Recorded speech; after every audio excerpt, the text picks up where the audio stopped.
All right, on to part two of my response to the creationist objections to Darwin's theory of evolution. I'm watching Questioning Darwin. This is kind of my second run through of the documentary. I watched the entire thing earlier. I am skipping through it just because I wanted to address specifically what the objections to the theory are. This is an unbiased documentary, so they aren't really getting into the response to some of the objections to the theory. I will say the objections are relatively weak, and as we go on, we'll see why. We've already seen that people are conflating evolution with other theories of how the Earth actually exists in the first place, and they are taking things like accepting evolution is going to make people bad, which does nothing to address the actual validity of the theory of evolution, but that's a separate matter. So we're going to keep going with this.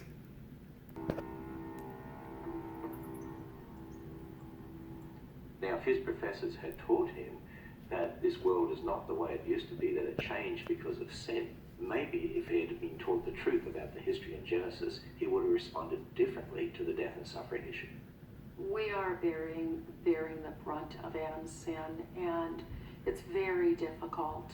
And I thought that the whole purpose of Jesus being crucified was to save us from this sin that's mostly happened in the garden, which is actually kind of funny because first there was the fall, and then there was the flood to get rid of everything evil. And then apparently that didn't work because the all powerful God was apparently not all powerful. And so then he had to send his son to be sacrificed to save us from judgment. And what, did that not work also? I'm confused. the Lord tells us to love each other and bear each other's burdens, and that's what we try to do here at Haven of Rest. God cares for us. Give your cares. Let God deal with those cares. Jesus says, I am the resurrection and life. He who believes in me, yet though he die, he shall live. You know, the charisma and the emotion and everything here is still not a convincing or compelling case for the Bible or anything asserted by it. I am not convinced of God or Jesus just by watching some guy stand in front of a podium preaching or being enthusiastic about the matter. Do you believe that? No. He will save you. We have about 170 people come in here for dinner. A large percentage of it. A lot of people ask how a loving God can allow so many evil and painful things to happen. This is a perfectly valid question, but this is kind of stepping away from the whole evolution debate now, isn't it? I don't believe there is any clear-cut answer because we don't understand the mind of God, for one thing. However, the Lord does not do things without a purpose. Some of the trials we go through will strengthen us and give us wisdom. We don't usually learn strength and wisdom and faith through having it easy. We learn the most through trials. But also, we live in a fallen world. What is this whole thing about a fallen world? How does that necessarily correlate to bad things happening? Again, I thought the whole fallen part was addressed by the sacrifice. I guess not what the entire religion is based around. I mean, what's even the need for really any of this? If there was a fall and then somebody was sacrificed to save us from the results of the fall, why even bother with acknowledge? Well, I guess you could acknowledge it, but why even worry about it anymore? Back in Genesis, it talks about how it didn't start out that way, but because of the decision that man made, because the angel of light, Lucifer, was there and tempted him. We live in a fallen world now, and so... What's kind of funny is the fact that in the Bible, God made the angel of light and all of the evil. I mean, there's a passage that says God is the creator of all good and evil. And I just think it's funny, if this wasn't the intention of God, why would he make the things that caused this fall to occur, and why would he make his creation susceptible to the fall after making what was going to cause the fall? It's like he wanted this to happen. Well, these awful things do happen.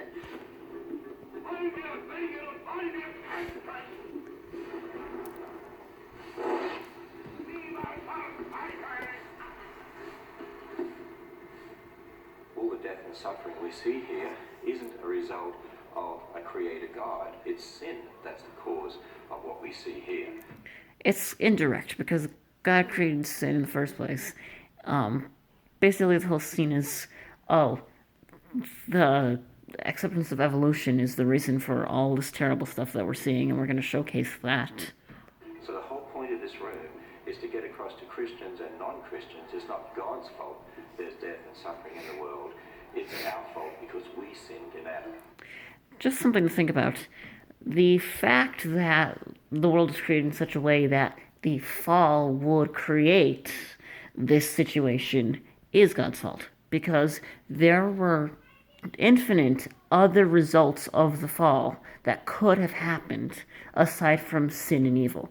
Maybe the fall occurred and then everything turned purple or something completely benign, but no, the fall occurred and then that had to cause everything to go to shit. After all that he had experienced, What he has done is worse than murder. I am saddened for Charles Darwin being led astray from the real truth and leading so many others astray with his... Keep in mind the fact that Charles Darwin wanted to worship his God that he was taught to believe in more strictly than most people, because he was actually considering going to the clergy before he became interested in plants. He never sought out to disprove the Bible. He sought to first become a priest and then to second just enjoy the natural world and learn more about it. And by doing so, he came up with the theory of evolution. his philosophies and doctrines and theology. I think one of the saddest byproducts, if you will, of the theory of evolution is that it reduces our status as human beings to that of an animal. I would be more concerned about how we're regarding animals if that's the case. If we're here saying, oh, animals are worthless and useless and, they're bad, and that's why we're afraid of being animals, rather than any particularly good reason to be afraid of being animals, then we should re-examine and fix how we're treating and regarding animals. The fact of the matter is we do qualify as animals. We are multicellular eukaryotes with an internal digestive tract and with cell type specification, aka organs. And I think those are all the qualifications for being an animal. We did not evolve out of something that is less important. God created man on the sixth day, created us separately, created us distinctly.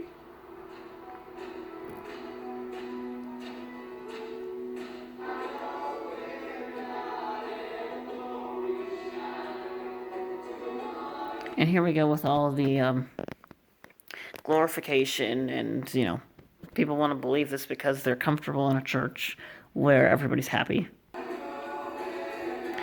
Again, this is really stepping away from the whole evolution debate. We are some sort of a highly evolved primate. We are a highly evolved primate. How someone could observe humans and miss the dignity that's put there by God alone.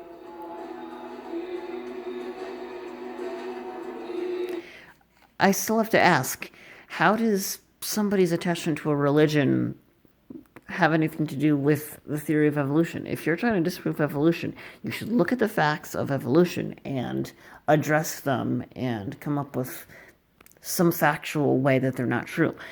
Evolution has made itself to be perfectly falsifiable, but asserting Genesis is not doing it. Man in his arrogance thinks himself a great work, worthy of the interposition of a deity. More humble, and I believe truer, to consider him created from animals.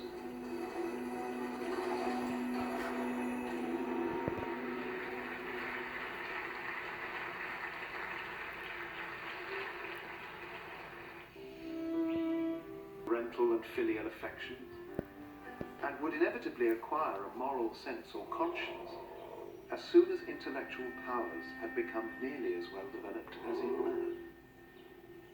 To put man down as just an animal that we're no different than a dog, a horse, an elephant, or a cat, or anything else is totally preposterous. I mean, it depends on what you mean by that. We're no different in the sense that we're warm-blooded and that we're mammals. But at what point does the difference matter? Different humans, are variable. I am a different height and weight than my neighbor. Does is that the cutoff? Is there a cutoff somewhere? You know, we have something, maybe a sense of morality that sets us aside from other animals. However, there are animals that, lack a stomach, but they're still classified as an animal. So that's not the point at which you start being an animal, the gain of one feature versus another. There are plenty of features that are exclusive to one particular group of animals that doesn't get at whether or not it's an animal. There is this set, strict definition of animal that we fit into. God made us in his image. And so to say that I'd be really concerned about what that God looks like then. man is an animal, and God created man in his own image. So does one come back and say, are you saying God is nothing more than an animal? I mean, technically, the ancient Egyptians worshipped various animals, especially the cat. So perhaps. In the 7 years that it took. An instinct for truth. There is only one truth, and truth is not an assimilation of information. Yes, it is. Truth is what can be shown to be factually correct. But there's one truth, and that's found in the Bible. Jesus said, I'm the way, the truth, and the life. No man comes to the Father but by me. Wasn't Jesus a man? If all we are is a product of this random mutation process, then where does morality come from? Where does hope come from? Where does love come from? Where does anything that makes us a human being really come from? I mean, what really sets humans aside from other animals, other than our perception that we have some superior ability to interact with each other and feel? Honestly, just a series of discrete additions to cognitive ability can easily yield a sense of morality, a sense of duty, empathy, and other things that humans experience. It doesn't necessarily require some higher power. Keep in mind that the Bible was used to justify horrible things, and not only that, but there are horrible things in the Bible. I think Darwin was the first to understand where his ideas were leading him. He had no illusions about how dangerous this work was or what conclusions it might lead to. Once grant that species may... What that does, it puts God so remote that we can safely ignore him. He's way back at the Big Bang, and he really hasn't done much since. Sounds like God of the Gaps. And here's another issue we need to think about. What's more basic to Christianity than prayer? Prayer is a case where we actually have an opportunity and are invited to do so by our Father to speak to God. Why bother pursuing a relationship with God if he's closed the door on us and doesn't care about us anymore? To think that I had no communication with God would be so devastating. I can't even imagine adopting such a view just to make peace with Darwin. Darwin never required anybody to believe what he had come up with. He presented facts and was expecting people to come to their own conclusions. If that's the way the world works, if it is just this mechanical thing that God set spinning in place, then you believe in a God that doesn't intervene in nature, that takes away any possibility of miracles, any possibility of answered prayer, any possibility of the resurrection. Remember that you being alarmed at this being a possibility does not necessarily mean it's untrue. Whether an idea is comforting or not has nothing to do with whether or not it's valid and correct. We could live in a totally bleak universe, and just because we don't like to think about it that way does not mean it's not that way. And in reality, you take away the possibility of Christianity to be true at all. I don't think Christianity is true at all.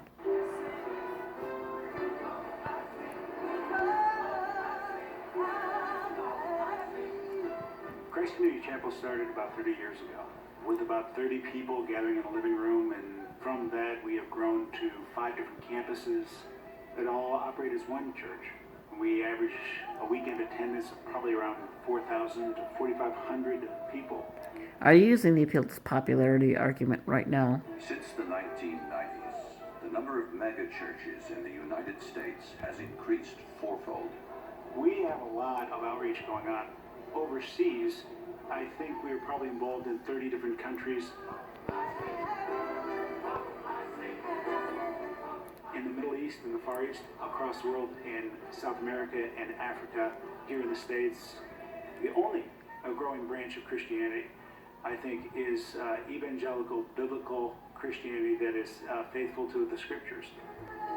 Just because you're faithful to the Scriptures does not mean you're a good person, and believing something just for the sake of believing it and following the virtue of faith is not a good reason to believe something.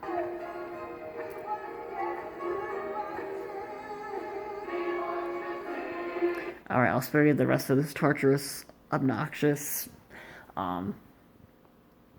basic, oh, we're all going to be happy in ourselves. The next video is going to deal with some of the anecdotes of people in the documentary who want to assert that they need this faith in God and that must make it true. I'm going to give you a warning now. There will be some sensitive matter, and I'm going to try not to sound too insensitive. However, I do need to get a point across. So stay tuned for the third part of this.